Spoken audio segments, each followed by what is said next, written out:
you're about to die or something. So it's generally the case.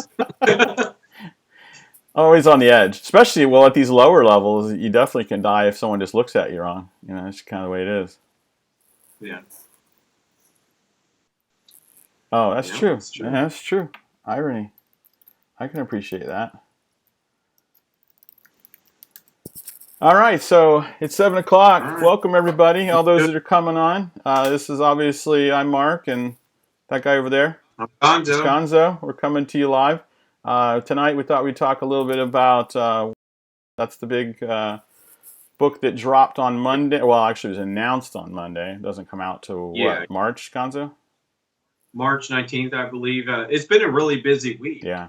in the realm of D&D world. You know what I mean? There's been quite a lot that's happened. Well, let's start with Um, maybe with the thing that happened Friday, and then we'll, last Friday, yeah.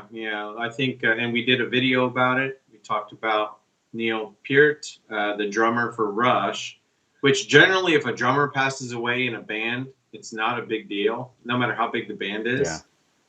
This is not just any drummer, No, no, right? no, no, no, no, no. And I know you being a drummer, it was very it had an impact on you. He had an impact on you. Yeah. And so we made a video about it really quick after the fact. We wanted to include him in our pantheon and honor him in some way. Why not? It's our D&D game, right? So we threw him in there, made him a minor god, you know, and gave him some cool powers, and we're working on that still. I think eventually you've talked about where we could have a PDF download of him once we kind of get it finalized and all that. So, yeah, absolutely. And we've gotten a lot of good ideas from the chat, from the video chat, and from the Facebook groups. Yeah, we really appreciate the input people are giving us, and there's some really great ideas that were like, oh, that was great. That's a natural idea. One of the Facebook, I don't know if you saw one of the comments in Facebook. They did something really slick, and he talked about he took Neil Peart's name and reversed it, and that was the name of his god. And he talked about how he had a quest to build these perfect drumsticks. He had to fashion these sticks, and he talked about this whole story. And I'm like, I love that because I don't know if you know or not, the drumsticks that Neil Peart used, he actually designed them. So they didn't exist until he went to ProMark and talked to him about designing these special sticks because he wanted something that could play loud, and play rugged as fast as he can keep up with him. And so the guy incorporated that, and I'm like, that was a really cool idea to incorporate that into his kind of his backstory leading up to becoming a god. So I really like that idea. So that was something. But when you were talking about, how it impacted you, he was my favorite drummer. He's the one that we all looked up to. But I will say this: one thing I learned in drumming, it gets to a point. I don't know if this is true of all instruments. I would imagine you begin to recognize that some of the artists that play, like, they are way better than me, and I will never be at that level. It's a humbling experience, but that's kind of the way it was with him. And I think Dave Grohl just said it recently. He was saying if they're ever looking to replace him, I am not qualified. And I'm like, I thought that was really cool because Dave Grohl is no slouch of a drummer. But for him to say that, it was like, yeah, that's pretty impressive. But I agree wholeheartedly. Cool. Yeah. And our video had a pretty good response. Like, it's been watched by a lot of people I know in some of the Facebook groups that we're a part of. There's been a lot of chat about how, even if you're just growing up in that time period, when First Edition came out, Rush was one of the big bands coming on the scene. And quickly people realized Neil Peart's talent in the band. He just, so I think a lot of people is nostalgic. There's opportunity to connect to your memories there. And so we did a good video about that. I feel like it was necessary for us. It's not always about D&D. And like we said, there's inspiration in everything. Yeah, absolutely. And so we used that inspiration to enhance the game. No, I agree wholeheartely. So that was the weekend. That put us. I know when we recorded that, it was. I felt like it was kind of a somber. I felt like we weren't our normal perky self. It was kind of a somber occasion. It's a downer video for sure. Yeah. For sure. We were still processing that. Yeah, definitely. I still am. It's tough. So then on Monday, we knew this book was coming out, the Wildemount Yeah, book, the campaign book. We knew it was coming right. out. We'd heard it was going to be announced last week, but then they put off the They announcement. said it was going to be Friday, and then they moved it up to Monday, or maybe the date was wrong. Something happened, but they said no Monday, and so Monday came and went, Right. and they did announce it, and they released it with accompanying videos from Matt Mercer with D&D Beyond, Right. and so he kind of went into depth over the whole book in general. Now I know he didn't cover it all, but they did hit on quite a few things, and this is a new campaign setting, Mm-hmm. and it's based on the creation of Matt Mercer. So if you don't know, I would imagine it's pretty hard not to know who he is at this point in the hobby of D&D, Mm-hmm. but he is a world famous dungeon master for a group that plays online that you can get in and watch called Critical Role. And he's created this whole world with everything involved in that. And this has now become official canon for D&D Mm-hmm. to be able to use. They've fleshed it out, and they're releasing it in March. And so I've watched those videos a couple times of what's going to be in it. And there's a couple things I wanted to go ahead and just talk about what will be in it that we know Right. about. Also, the reaction from this Okay. release. So I'll first start off, but I think we should first talk about what's going to be in Cool. it. Yeah. So first of all, I want to back up just a little bit. Yeah. I forget the name of the country that the world that Matt Mercer created, but it has two continents. I think it's not Expedia, but it's something like that. Not Tal'Dorei. You have that book No, so with you, right? Tal'Dorei is one of the continents. So there are two Okay. continents. One is Tal'Dorei, Right. Right. and one of And this them. one starts with a K. I can't remember it. I've heard him say it multiple times. It's Kieran or something. It starts with a K, I think. Right. So But there's two, but it kind of reminds me of World of Warcraft. World of Warcraft had two major continents, and it's kind of similar to this. So you had, Tal'Dorei, which if you watch Critical Role, which I watched the first season, every single episode, which is about 110 episodes, about 3 to 4 hours each. And so I know Tal'Dorei pretty well, and that was made into a book. That's this continent here. that's binge watching right It, there. it, it's been on steroids, yeah. Yeah. I listened to a lot of it as I was running, but it took a long time to get caught up. And I listened to the second season of Critical Role, Mm-hmm. which then they did Wildemount. And so I know a Right. little bit, very little bit about Wildemount because I just kind of got burned out a little bit. And I'm like, I need to listen to some other content, so I need to come back to it. But so Right. Tal'Dorei, I know really well, and we got this book, and because he had this book, Just cover your whole face with perfect. And just it. Pull it and back. just do that. Just do that the whole Yeah. time. Says that looks better. I don't know what they're talking about, but maybe the art they like it. No, wait a minute. Wait a minute. I'm kidding. So this book, because of this book, which was created, I don't know, Gonzo, what, a couple years ago, maybe last year ago, maybe. Yeah, it was like a year and a half ago, or I can't remember for sure. Yeah. So this was made outside of D&D. This was Matt Mercer got together with somebody and they created this book, and it was made. It's outside of. In fact, it was Geek and Sundry helped make it. It's one of them. So they made this. Hey, Berkman Hamilton says much better. So they made this book, and so because it's two different continents, we kind of have an idea what we think is going to be in the Wildemount book because he's already talked Right. about some of the content already. So what are some of the things we can expect because we've Okay. seen this, Gonzo? So- What can they expect to get with that? Yeah. The name of it is called Explorer's Guide to Wildemount. And first of all, it's a whole new setting. So there's going to be a map that comes with it, with a fleshed out, world map that you can see with different names of different continent or areas of the continent, just like we have for Sword Coast and in Forgotten Realms and others, or Barovia in Curse of Strahd or whatever. There's going to be new lore, and there'll probably be quite a bit of that where he's explaining the history behind this. And I know it has something to do with it's kind of a world at war. Yes. So I've heard him say that a couple times where it's a little different, in that Eberron is a world after a war, and it's like the aftershock of that. Right. This is still at war, and there's really no good or bad. There's good and bad in each side, and there are two sides. And so it leaves it open to the players to kind of decide which route they want to go. The other thing, he's created new monsters for this. They've created new pantheon of gods. They also have, which is more interesting maybe for some of us, but they have new subclasses. And there's 3 new subclasses. There's the Echo Knight, which is a fighter subclass. And you could probably list those videos in here, or a playlist for these videos. But either way, there's the Echo Knight, where he creates an echo of himself in battle. Right.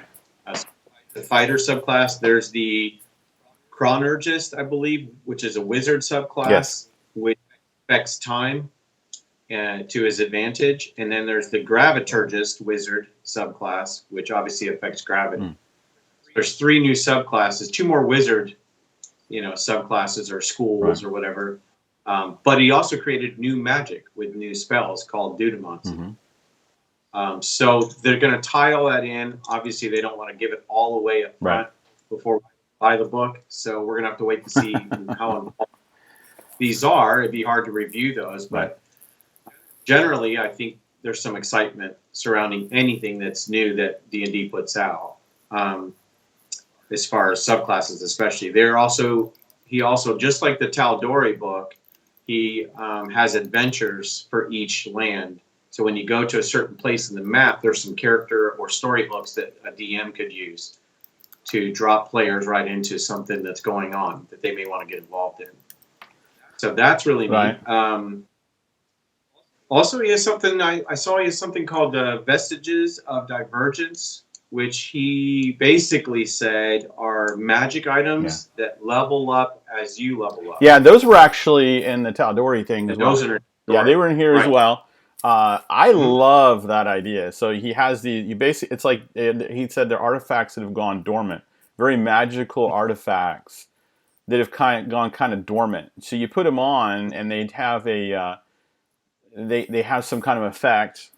But then as you level up and you unlock them, and I like how he talked about periods of like intense role playing, some emotional breakthrough of some kind.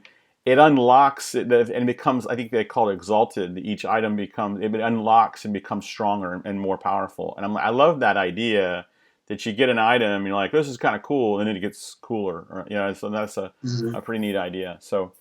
We kind of did that once in one of our campaigns, and I remember somebody had to do 3 acts of good for somebody to unlock one of their items that they had, and she was having a real hard time doing good acts. It was kind of a fun thing for a while. Yeah. I see Nick DeLuser in the chat. He mentions that gravity magic has to be overpowered. OP. Yeah, it sounds like it, right? For face value, we're like, okay. Yeah. I picture Magneto, but gravity is more than just metal. It's everything. Yeah. You can make someone dark. They have D&D Beyond has short 3 to 5, 7-minute videos on each of these that Matt Mercer explains it more in detail. And even though I've watched them, I don't remember everything he's talking about, nor do I know how they're statted up. I didn't understand everything I heard. I didn't either. I didn't either. So I'm sure it's been balanced. Yeah. Because if they're going to release it in a book, they've done, and I know they've said, I've watched the live stream by them as well, Todd Talks, that they play tested it quite a bit. They've gone through and redesigned all these things to make sure they were balanced. So that would be my fear as well. That these sound kind of overbalancing when you can control gravity and time. And that does sound overpowered. Yeah. We'll have to. Yeah. So what do you think? What do you think this offers for a DM? I mean, Well, that's a good question. And you stated that you had seen, thousands of hours or whatever of the Critical Role show. I have seen literally 15 minutes. Okay. And it's not because I don't like it. I've watched his video with Matt Mercer's video where he does D&D with Vin Diesel. Yes. I love that video. It's one of the biggest ones on YouTube. It's a great little short clip of how good of a DM he is. I've seen him on, I think it was Force Grey. But I just like playing more than I do watching others play. So it's not my thing. It's not my thing. Having said that, I do think, Mark, the reaction from this initially has been a lot. It seems like there's a lot of excitement. The pre-orders made it to #1 on Amazon, on pre-orders for this book. And at the same time, I think there's a lot of people maybe our age or even older, grognards and stuff, that are upset. Yeah. And initially I was kind of like, oh, really? I don't even know what that is. Why do I, why would that interest me? So initially I felt that same way. And then, and mainly because I really want Dark Sun, Dragonlance, Spelljam, whatever. I just want some of the stuff to connect with that I'm already kind of used to. But once I thought about it for a little while, I started reading the conflict between people saying, oh, this is stupid, and hey, this is great. Right. And then the sensibility came in where everyone said, why are we complaining? It's new stuff. We can pull out of it what we want, and we can not use what we want like we do with everything. Right. And it's going to bring in more people into the hobby because there's a lot of people in Critical Role that aren't even playing yet. Right. And that's not bad for the hobby at all, because the bigger D&D gets, the more opportunity they have to make and create more things and try to appease, all sets of people. So my initial reaction was disappointment, not that this was coming up, but that it wasn't something else I was looking forward to. So, and not being familiar with it at all. No, I agree. So those two things, I was like, oh. But as I thought about it, and then as I've seen Mercer explain it and see even his humility in that it's become canon for D&D, in some of the videos, he's really blown away that this is really happening. And I was how cool it would be for us to introduce our New Haven campaign and create stories and stuff that we've built and just something we've run. And I think everyone out there that plays D&D has got that same thought process, like, well, my story's really good. Yeah, right. And so how cool would that be, No. So I think it's exciting. At the end of the day, it's a product that I think can only help anyone that plays D&D, because you can pull something out of there. There's new everything, from new spells, new monsters, new lands, new names, new pantheons. You can pull whatever you want out of there and throw it into your game, or you can dive right in. Right. So how that's bad, Well, yeah, and I was the same way. I was like, oh man, it's not Dragonlance or whatever. So, but at the same time, no, I agree. I same thing. After a bit of time, you're like, I heard someone say something on one of the podcasts where it was like, this is the first totally new campaign setting since Eberron, which Eberron's not new. So I mean, it's new to 5e. Yeah. But this is in Dark Sun in 4th edition. Right. So this is completely new.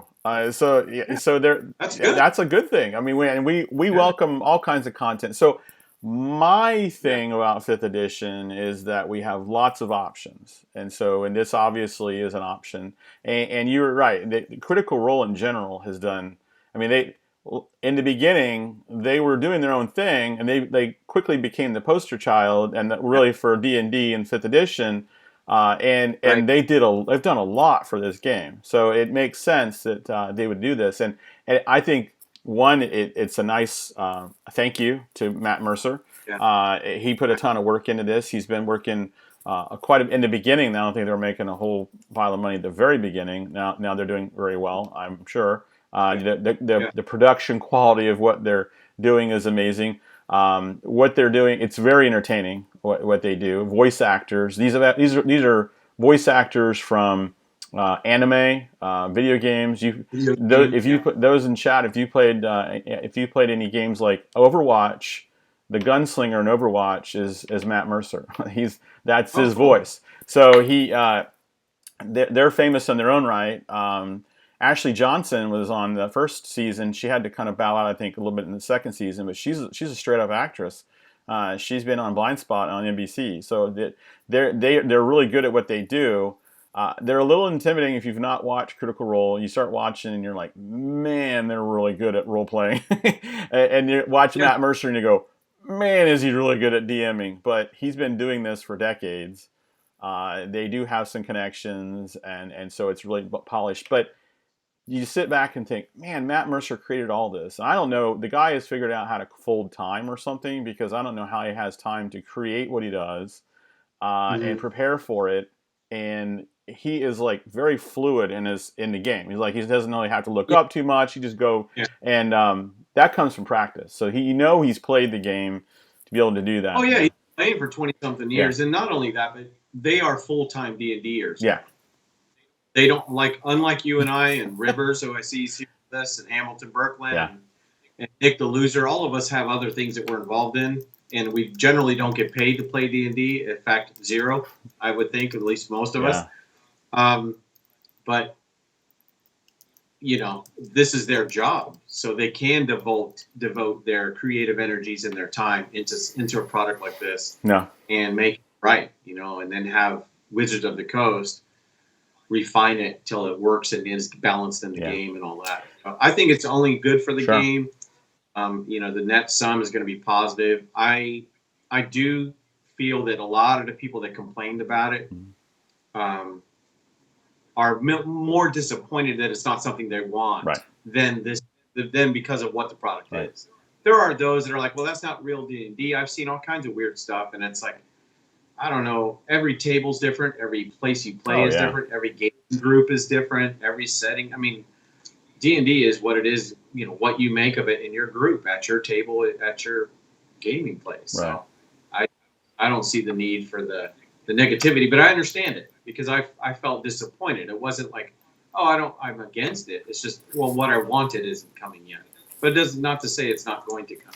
No. The other thing I thought too is this is a smart cash grab for Wizards of the Coast. Oh gosh, yes. They are going to make money on this, and that ultimately we all want that for our hobby, Dungeons and Dragons. We do, because if they're making money, they're hiring better and better people, better artists, more. You know, they're improving their product. They have the windfall to be able to keep creating stuff that we're looking for. So. And with all that money, they can make a Dragonlance movie? Yeah, well, if it's done right by the right people. Yeah, it is. They need more than that. They need more money than that to do it right. It's got to be Lord of the Rings quality. Yeah, it's got to be Lord of the Rings kind of budget and all that. Yeah. River says he would love to make a living play. Yeah. I think there's a lot of us that feel that. Yeah, that'd be great. That'd be a good time. So I watch these guys. I watch like Mike Merles and Chris Perkins and all. I'm like, man, what a job! They just design games and play games. Like, you mean I have to play these games to test them and see how they go? Oh, okay. Right. That's. But it is. I mean, you know what it's like. We even having a YouTube channel or being a dungeon master, being creative does take work. Mm-hmm. It takes a lot of mental energy, maybe. And it is work. It is tiring. It can be. You can get fatigued pretty quick, at least in my mind. So I think that it's just allowing certain people to use their creative energies and put it out there. I think it's a good thing. So what do players get from all this content? I mean, DMs obviously have a lot at their disposal. Well, the subclasses, the ability to be in some place that they don't know what all the rules are. Okay. We've talked about this before in other videos, but if you introduce a Medusa to your players, they already know. Well, don't look at her because she'll turn you to stone. Right. The players know, even if their character had no idea. Right. You can't metagame like, you know, in some of the classic monsters and some of that stuff. So when you're in a setting that you're not really familiar with, or you're in you're dealing with spells you're not aware of, or monsters, that kind of thing, I think that helps the game. Players also, I don't know. I was always inspired by the art in books. That's just me personally, but I love the art. Like, I would open books up, my old first edition monster manual, and I used to love some of the funny drawings and stuff of what was out there. But some of that art, Jeff D. and then they got into Jeff Easley and Larry Elmore and those guys, Keith Parkinson, and that would inspire me. And anytime there's a new hardcover book, they have done a good job of having really decent art in most of these. No, I agree. Well, I don't know if you saw that they talked about the art in this new book, and that was interesting. That half the book was the normal D&D artists who work at Wizards, and the other half was from the Critters communities. That's what they call the Critical Role community that they built. They had so many, amazing artists, and that's one thing on the show. They got as the show unfolded for a while, people were sending in art, and they would just feature their art. So when they would go on a break, they would show all the artwork that they've been sent, and oh my gosh! So what they did is they made a list of high quality artists that had been with them for a bit or whatever, and they offered that list to Wizards and said, please use some of their artwork. So Wizards brought them in in house to work at Wizards to do this art to put in the book. I mean, Yeah, they had a big studio, and they would compete with each other, and yeah, that's an amazing thing. You know, yeah, an opportunity for an artist that they get to actually work at Wizards for a bit and experience that, and they can help contribute. And we're all about a community and building a community, so we're pretty we're really keen on that idea. And it's really cool how Critical Role is tapped into their community. I thought that was a really cool way to bring them into the spotlight. You know, and that was a really a neat thing to do. Half the artwork is they're not original artists. It's all yeah, they're not necessarily pros. They're amateur artists mostly, but they do really good work. yeah. That's awesome. Yeah, that's awesome. Um, I see Rivers has asked favorite edition, and what edition did we start with? I think he had to go, but he probably will, knowing him, he'll rewatch the stream and pick up where he left off. Yeah. Um, my favorite edition, I would have to say, and I know this goes against people our age a lot, but it is the 5th edition. And the reason is, now I started with 1st edition. Yeah, me too. And although I loved it and it inspired me in ways that not even comic books and that stuff did. The art drew me in, the stories, the novels that I would read, where it was Terry Brooks, Shannara books, or Dragonlance, or whatever, Ari Salvatore's, all of that. But what 5th edition, what it has done is it's made the game simplified enough where I could relearn the game and bring my family into it and my friends. And I think that's why it's exploding. And that's why you and I started a YouTube channel about D&D. Right. One is there's not enough D&D YouTube channels. No, there's not. Yeah, right. Yeah, right. I know that's only not like the case, thousands. Yeah. Yes, yeah. But 2 is, and we can talk about this some other time, but 2 is because it really was easy to pick up as a family, and the rules are made that way where you can basically start playing without a lot of homework before and after and all that. I love that. I love that the way they designed it made it simplified enough for, grognards like us to pick it up and play. Right. No, and share. I agree. I was 1st edition as well, and I was thinking the other day, I love art. I love the artwork, but something about the 1st edition, I was thinking it was kind of interesting, is because you didn't have, offense to the early artists of D&D, but some of there was not. Well, I would say maybe it was the quantity and the quality, but the quantity of art. There were just little pieces of art throughout, say, the monster manual. You didn't necessarily get a piece of art for every single monster, and so for me, as kind of a artist type, I could imagine, based on the description, what that would look like, or even if I had that little tiny quarter-page black and white. Yeah. High school quality drawing.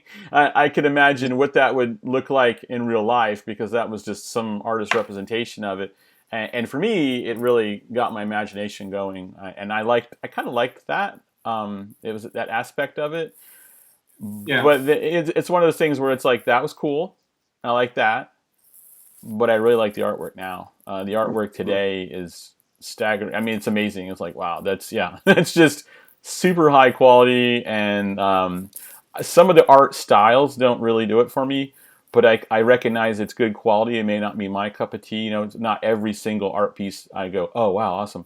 But most of it is just, these artists are just ridiculous, and it's like, man. So that quality is upgraded big time. And in fact, our early edition stuff was mostly black and white, Gonzo. We lived in of course, everything back then, everything was black and white, so maybe that's why. Yeah, that's true. That's true. No, I'm with you. I feel like 5th edition is not only easy for people to pick up and play, but I think it's made it so story is a little more important than it used to be. Now, some people definitely like the crunchiness of the older editions, and I get that. That. And if that's how you are, I completely understand. But just for us, the crunchiness wouldn't have worked trying to teach everybody who's never played. No. And we have a big group. No. How to play. And this one was more about the story, what kind of character you want to make, what's his flaw, why does he have that scar, why.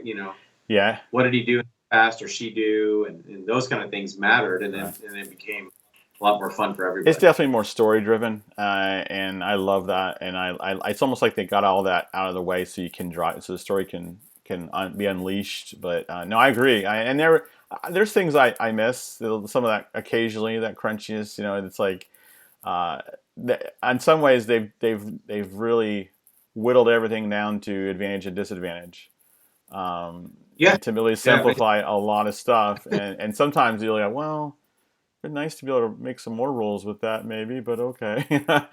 So there's something. Is fifth edition a perfect game? I think there's room for no, improvement. yeah. But I think what they've done is really good. I mean, they really put a lot of work into making it approachable and for anybody to play. And then you and I feel really strongly that anybody can play Dungeons and Dragons, and everybody should. I mean, Well, yes, exactly. And you can make it your own. yeah, And that I really like. If there's not like 20 rules contradicting what you're trying to do. yeah, Like you take it and say, I want to use exhaustion. You guys are in Dark Sun. You're in an area where your thirst matters. yeah, Surviving is what you're doing, right, and this kind of thing. And you can use exhaustion, which is there's opportunities to do different things in your game, and you're not held to these hard and fast rules that you're basically having to throw out. So you can pick and choose what you like and what works for your group. And as a DM, if you want it more crunchy, you can make it more crunchy. And yeah, that makes it good. Um, yeah. Lunacy had a good point here. I think he said the fifth edition is what fourth edition should have been. The long rest heals a bit too much. Skills were simplified a bit too yes, much. Otherwise, it's a good step forward. Yeah, that I everybody can I heal agree. everybody in this game. That okay? If we want to talk it, maybe that's a whole other Yeah, video. But if we want to talk what we would change with fifth edition, that's definitely one. I do not like that every class just about has an ability to heal or magic, yeah, or it's hard to once they get past third level, it's hard to kill people, or not kill people, but it's hard to make it more dangerous for people.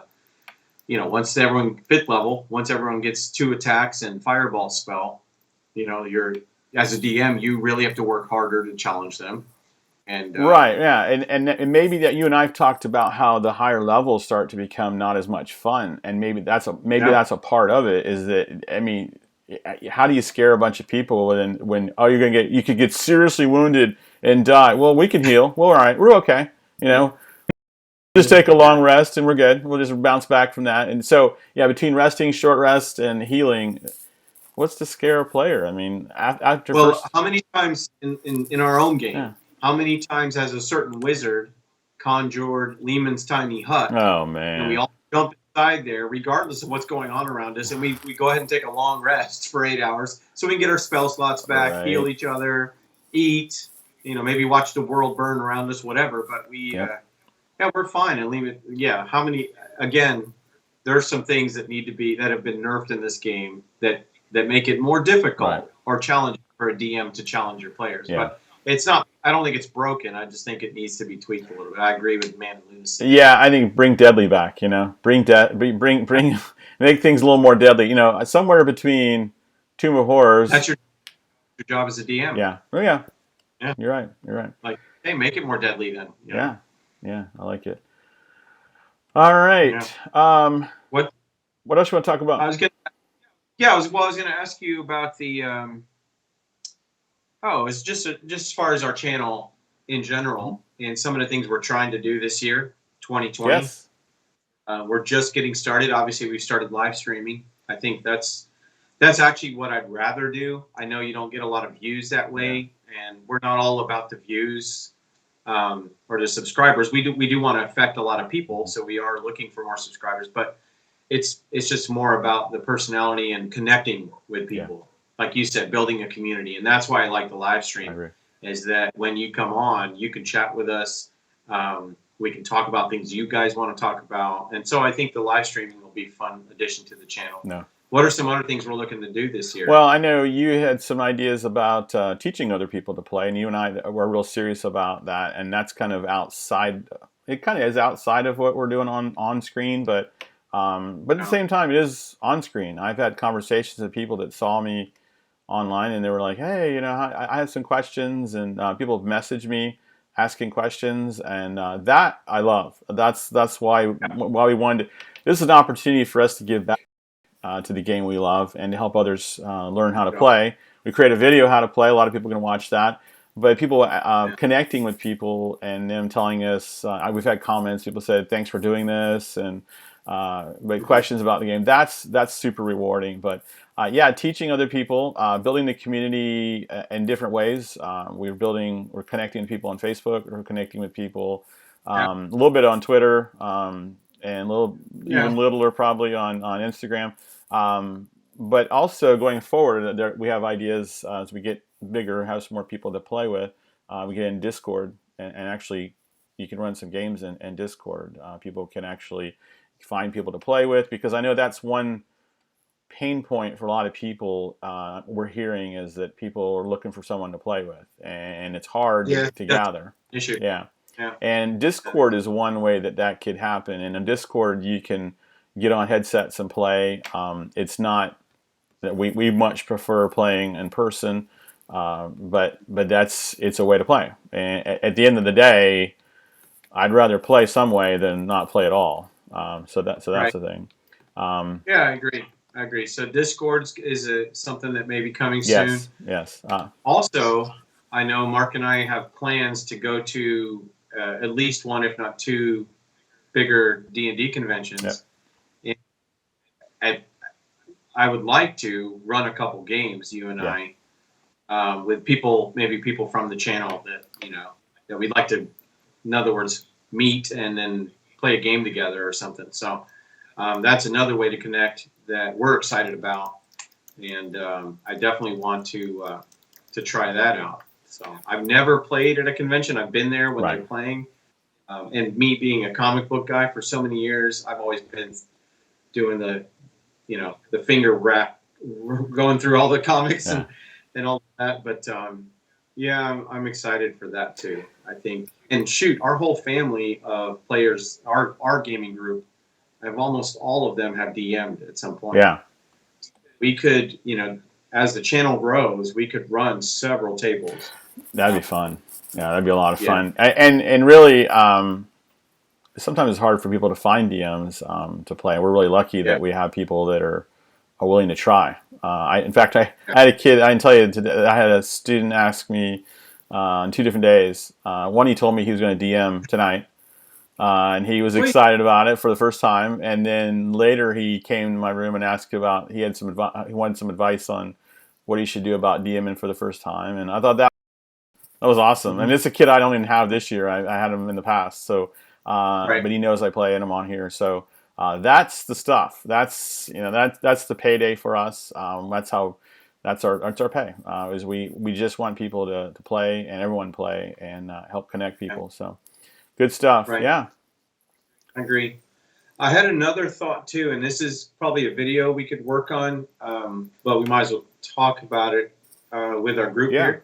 See what they think. One is, I kept thinking, we have in our group, when everyone picks what they want to be when we're starting a new campaign, right? We have one or two that will be one generally who will always be the fighter. Yeah. And we have played without that person. And it is difficult without a fighter. And I was thinking why does no one want to be the fighter? Because I don't pick a fighter when I get to play. And then I started thinking, man, the fighter may be the glue to everything. Because if you played without, you can, especially in 5th edition. Sure. Oh, yeah. You can play without a barbarian or a paladin or a fighter. You can play without them up front. Right. You can use a bard. You can use a cleric who's armored up. There's things you can do, but you can be a druid and shapeshift. But man, that fighter makes everyone else's job easier.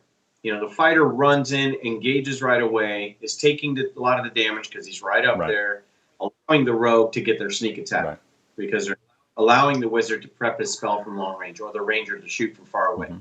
I just feel like the fighter may be an overlooked class, and I think we should do a video about the importance of a fighter in our group, or maybe cover each group of classes. But I don't know why I just thought, and Well, I was no, I like, agree, and we talked before about the value of a cleric. So many times yeah, people play and they don't want to play with the cleric because everyone does have access to healing spells. But if there's one thing I hope that they may keep in the game is a pure cleric is better than trying to access a bunch of little healing spells here and there. yeah, And it sounds like kind of what you're saying with the fighter, same thing. A pure fighter, I would hope, is better than a guy who fights a little bit here and there, has some access to weapons. I hope they keep those pure. Rogue is another one that it doesn't seem to be as important as it used to be as far as when it comes to lockpicking skills and finding hmm traps. It's like there's other ways other people can do that, or just break down the door. Just bring the barbarian dude. in. In first edition, without a rogue or a Yeah, thief, they used to call it, you couldn't get through half because it was almost all dungeons too. right. So you couldn't even get through. You couldn't get through. There's trap in every door. There's mimics everywhere. There's lock picking and magic mouth spells and all kinds of things going on, and you had to have a rogue or a thief kind of leading the way and picking things out and disabling and all of that. Now you could barge down doors and that kind of stuff, but Well, yeah, each of them have their own importance for sure. Each of the classes have their importance, right. and I was just thinking of the fighter for some reason, and I thought maybe that's something we could No, do that's is good. start going to classes and make videos about the importance of those classes. Right. What do they bring to the game that some of the others may not, No. at least as well. So Yeah, I agree. No, I think that's great. And I hope they continue to do that. I know. I just think back. I think back to what they did to World of Warcraft. It's very similar. You pretty much in every group um, you had to have all of the normal things. You had to have you had someone a damage person, DPS. You hmm had to have a tank. You had to have a healer. Yeah, so there were certain things you had to have. But then as the game went on, they started giving all those other spells to other people and had access to them. So pretty soon you yeah, had a bunch of jack of all trades together. And right. I think in the end it would I don't mind that for people, but I hope that they reward a pure healer, a pure DPS person, a Yeah. fighter, a rogue. I hope there's rewards for playing those.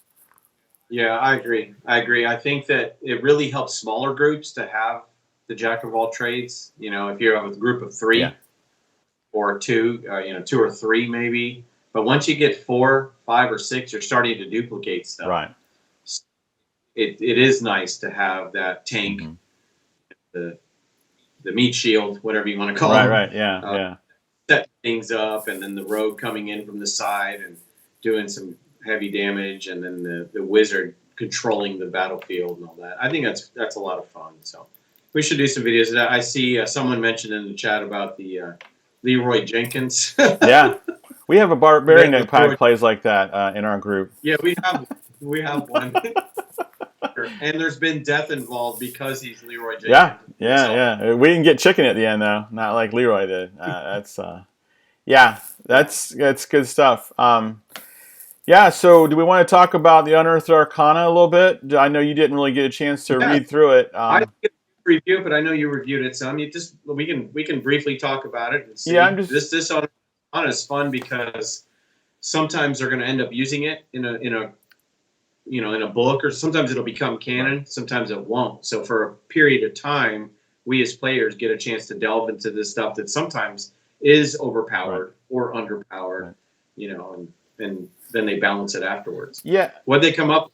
So yeah, they had some subclasses. I'll start off with the Barbarian. They have a subclass called Path of the Beast, and just to kind of give you a quick summary, basically you have the ability to take on have like beast. Your Yeah, shapeshifter. kind of like a shapeshifter. Yeah, you have these animal kind of things.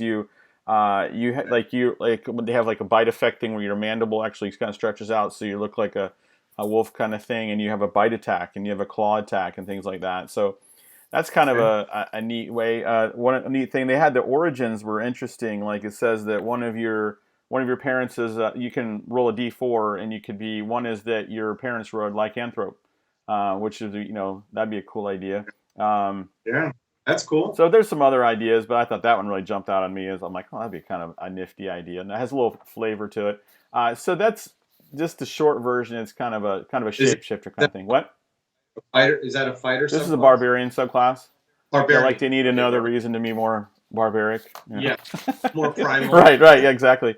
The Yeah. monk one was a kind of a weird subclass called the Way of Mercy, and it's like you have mercy as in you can help people out from their suffering and stuff. So you have access to some healing kind of thing. You can use your key points for healing, and like they have like a flurry of blows where you could like turn some of those key points into healing points. So I'm like, okay, that would be an interesting way of maybe interrogating somebody. Punch them with a few Yeah. fists and then heal them with a few fists. So that's Yeah. interesting. And then so that's, but you also have access to kind of necrotic kind of stuff, and to the idea, I guess, being that you can help people go on, tip them over to the other side. So like that's different Okay. for kind of a monk feel to that. Yeah. And you actually wear Right. like a mask, which is interesting. You Oh. roll like a d6, and your mask could look like a raven, blank and white, crying visage, or a visage, laughing visage, skull, Oh. or butterfly. Oh, I definitely would be the Yeah, butterfly. butterfly mask. Yeah. Like, I oh, think that would scare the crud out of most people. yeah. I was like, What yeah. Well, how did the butterfly get in there? Maybe people are Yeah. terrified and creeped out by butterflies. I don't know. I don't know. Yeah. I'd be afraid of a unicorn mask. Yeah. Unicorns. Yeah, I'd be afraid. Yeah, unicorns are so terrifying and such. Yeah. Yeah. All right. So, What was the other? so one was the paladins have something called Oath of the Watchers, and this one kind of made me laugh because it's like you're sensitive to beings from from other worlds, and so you've got these connections to the other side, and like the Watchers, and it kind of reminds me of the Watchers from Marvel, the big head guys, the Watcher. But you have access to things outside of this world, so there's some spells and things that you have access to that channel divinity kind of flavored things. The whole idea was like, so like aliens, you have access to aliens and stuff. I picture your paladin running around with a tinfoil hat on, like he's like they're watching us, they're watching us. I don't know, this Right. kind of had a paranoia feel to it, so it's kind of an interesting. Yeah. Okay. I think it'd be kind of interesting to play a paladin who's paranoid. People are watching, man. So that'd be Right. different. The warlock, that one it was kind of the warlock subclass. You had access to summoning a genie. You're connected to a genie, and this genie comes from another plane and it may even have tremendous wealth and powers from the other side. And so you're able to summon this genie from time to time. So it kind of like remind me of what's that? I said that'd be useful. Yeah. Like, yeah. Well, yeah. I mean, some of the spells they have access to are like crazy. Like, well, obviously 10th level and stuff. They start getting like access to like many wish spells. I'm like, this sounds terrible for a DM to try to. No, just say, I'm not. Yeah. So that was pretty much what they had. We love this Unearthed Arcana stuff. I know some of the people in our group, they comb through the most obscure Unearthed Arcana and throw that at us as DMs. We had someone that was half plant. That was fun to deal with. Half dryad or something. Yeah. So that was pulling a lot of homebrew stuff, which is great. I mean, you can't stifle that because that's the whole point of the game is be creative, right? So you just balance it. That's the hard part as a DM is if someone comes and wants to be a dragon, then let them be a dragon, or a dragonborn or something, but just make sure it's balanced, and then you can conquer a lot of that. So a lot of the problems with it. Well, that's neat. I think anytime they release UA, that's kind of exciting because you can see that they're still working on something. They're still developing. Yeah. And they're on laurels. So that's good. Well, and it says part 1. I'm not sure. I imagine then they'll come up with part 2. What I guess that being they didn't have everybody. Every class didn't have one, so the rest of the classes will get some when they come out with part 2. So yeah. How many was that? 3? Let's see. Warlock, Barbarian, Paladin, and Monk. Oh, Paladin. And so Monk 4. So aren't there 8 total? So that's 4 out of the 8. I think there's 12. Right? Oh, well then there'll be 3 parts. Yeah, you're right. Yeah, maybe 2 more. So that's interesting. And I know in our Dark Sun video we talked about how we felt some of the psionic Unearthed Arcanas that they were play testing. Right. Were eating to Dark Sun, or maybe some kind of thing like that. So, you never know. Let's see what 2020 brings, but that can be. I can see that happening for sure. I don't think that for those of us, I know we're going back to Explorer's Guide to Wildemount. Right. For those of you that are maybe disappointed or aren't interested in this, it's not the last setting they're going to do. Maybe not even this year. No.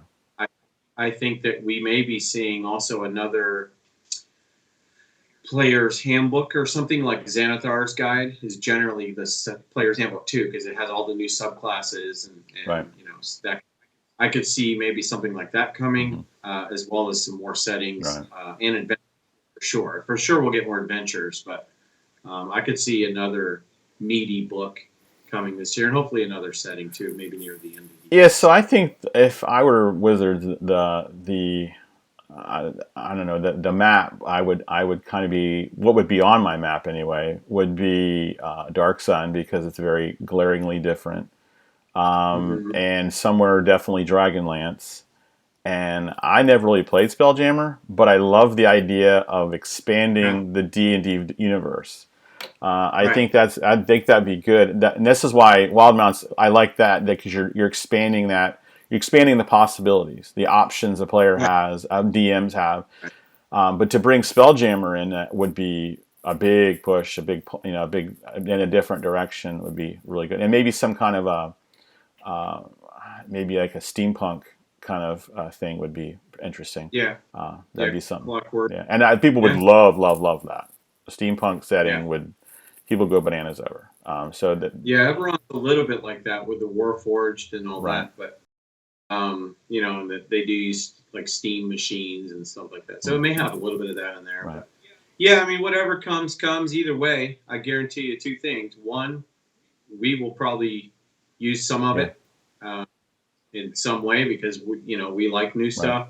And then two, it'll make them money because the community's only growing. I agree. And the community's growing. That means the hobby's growing. That means that we're going to have more and more stuff come out over the years. So let's just enjoy the ride, and as it comes, let's not overreact to stuff. I know that in today's age of internet and everything, there can be some quick reactions to things that happen. Well, yeah, and I have one belief I have is that not everything is for everybody. As far as content in this game isn't. Not everyone wants to play a certain kind of character. Not everyone would love Dark Sun. Not everyone's going to like Wildemount, but that's okay. It's about having options for other people. But it bugs me a little bit when people get upset because it wasn't something that they wanted, and it's like, well, you know what? How about we make something for other people and look out for other people as well. Yeah, I've seen that comment. This wasn't for me. This wasn't made for me. And I'm thinking, well, neither was, I don't know. Certain movies are not made for certain people, right? I don't want to get into it, but there's movies that are made for females. There's movies that are made for. Oh, now you've done it. For everybody, there's, that's fine. That's how that's giving you choices, and it's not a bad thing to have different choices. Not everything's the same. And not everything is for just one group. So if you think of Wizards like they're looking at this, how can we bring people under this umbrella? Bring more people under this umbrella. We need to have something for everybody to get up under this umbrella that we have of D&D. So I think that's I think you're right. Thing. And think about this. We mentioned that in Critical Role, there's a lot of people that love watching that aren't playing yet. Yeah. Think of the money that watch the Player's Handbook start selling it. Yeah, because there's people coming into the game. Yeah, absolutely. If you watch sales on this on Amazon, if you watch this start to spike up, that means that something's bringing new people into the game. Right. And again, that's good for all of us. So. Yeah, it floats all boats, as they say. So I think that's a good thing. Yeah, that's true. All right. Well, what do you think? Let's just finish by asking the chat if there's anything else. This is an AM. If there's anything else something you'd want us to talk about, ask us anything. Ask Mark anything, and I'll answer. Right. Any burning questions you've had? Yeah. Yeah, or any response to some of the videos we've had, or anything like that. And as this chat grows, as our community grows, I think that these live streams will be more engaging for all of us. So, Yep, I agree. But we're having a good time. We're having a good time playing the game. We're having a good time sharing the game through YouTube. And we appreciate every one of you that watch our videos and that comment and that share our stuff with others. Yeah. You know, Yeah, we're real serious about building a community. We're here for the long haul. We're planning on doing this. We have we've been doing this about 6 months now, and we're still having a blast. We love doing this. So we're going to keep doing this and try and build that community. And we would love for the idea of everyone finding a place to come and congregate and talk about D&D and play together that's cool to us. Yeah, for sure. You got a question there. Go ahead. Final Fantasy VII getting delayed again? Is that what we're saying? Final Fantasy? Is that FF7 you're talking about? Nick? Feel about that? I know a little bit of Final Fantasy. I played last time I played Final Fantasy was Final Fantasy VII. But that was a long time ago, and that was PlayStation 1. But it was awesome. I love it. I think Final Fantasy is weird. I'm trying to wrap my brain around all the different versions they have about it. It's a really, really well done story. I love it. The fact that it's being delayed again, they seem to move on their own timetable, and I'm actually okay with that. I'm okay with companies taking the time to do things right. In video game world especially, some of the companies that I really respect, I used to respect Bethesda, but not as much after that debacle at Fallout 76. But Blizzard, I know, is one that they don't care about releasing by a certain date as much as they care about waiting until it's done. And then in Blizzard, they're famous for saying, when are you going to come out with this? Like, when it's done. And I love that. In fact, we've seen Diablo 4 coming out, and that's going to come out who knows when. 5 years, maybe 3, 4, no.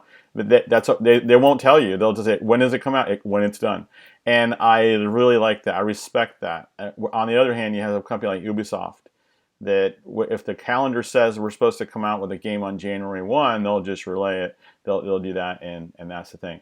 Yeah, I agree with Nick. That's never a good thing for anybody. Never rush. I do not like the model of release a game and then we'll just patch it later. And that Ubisoft is notorious for that, and I just think that's terrible. So that's good. Our favorite. Well, I'm sorry. What? Yeah, go ahead. Before you get to the next question, I just want to say that we will have to talk. Maybe next live stream, we should talk about the dark that's being developed. That has the characters from Crystal Shard. R.A. Salvatore's characters. Yes. Inner Battlehammer and Drizzt and Wolfgar and Canterbury. That I'm excited about that. That's going to be good. I'm excited about the new Baldur's Gate game too. Yeah. Oh my gosh. Yeah. Oh my gosh. Yeah. Good stuff. And this is what happens when a company they're being successful in what they're doing. Their sales, they can expand. They have the money to develop these things, and it only has more stuff you can do. They talked about the idea of using video games to get people into this game. There's many links and hooks to get people into this game, and video games is a pretty good place to go. Yeah, that's true. All right, Gonzo. I think I know your answer on this one. What's your favorite class to play in D&D? All right, favorite class to play in D&D, and yeah, I think we've talked about this in several of our videos. I have played Monk. I have played Bard. I have played Druid. I have played a Paladin, which are really powerful, and I've played a Cleric. But the Bard is my favorite to play, and the main reason is simply the soundtrack scenario that I like to bring music to the table. And I played 2 different Bards, one who uses rock and roll music, and then my Omani the Brave, my Dwarven Irish Bard, who had all Irish bagpipe music and brought that and annoyed the crud out of everybody else at the table. I like that. I like annoying people at the table with my music. It's kind of a pain in the rear for them to have to hear to my soundtrack all the time. But I don't know. I like the Bard. I do. But I also like Wizard a lot, which I haven't played just because of the many options that you have of spellcasting. Oh, yeah. And And a bard, that's the other reason I like a bard, is that you can pick from all the different classes and really make a different bard each time you make them. Right. So mine, I think my two favorite, and it's hard for me to name which one. I would say my favorite would be Warlock. I like the flavor of it. I like the unlimited cantrips. Basically, you can just cantrip all day. There's nuances. At the first glance, you look at it and you go, "Wow, they have very few spell slots. They can't really." Eldritch Blast. Yeah, you spam a lot of things, but also you get to get creative. You things like casting darkness on yourself and then casting other things the other people, so then they have disadvantage. There's little tricks. There's more trickery with warlocks, which really fits. So I really like that. But my second choice, which is a lot of fun to play, is a rogue.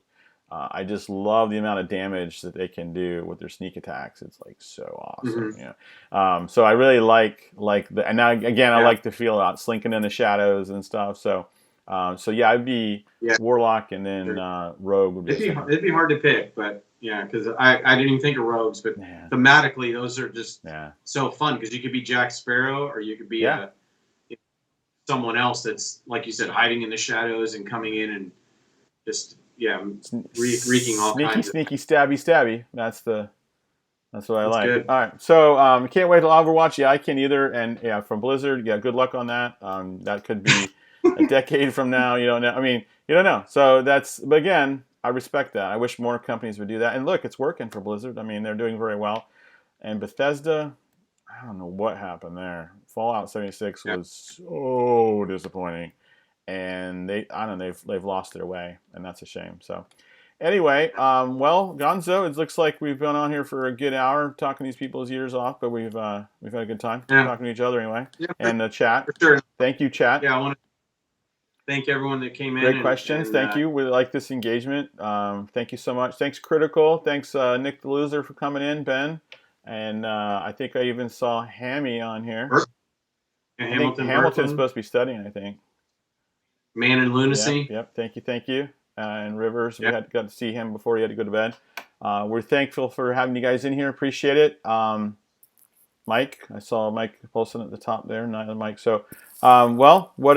Anything else you want to add there, Gonzo? No, I think we're good. We'll see you guys next week at some point. That's not always going to be on a Thursday. I think we'll just play with our different schedules as often as we can. I actually enjoyed this a lot more than making videos, but for sure, because we're able to connect better with the chat and with our fans. But, new video on Monday. We're talking about that. We'll be filming that this weekend sometime when we get our schedules synced a bit, and that's the hard part. All right. With that, class dismissed. All right. Oh wait, what are you doing?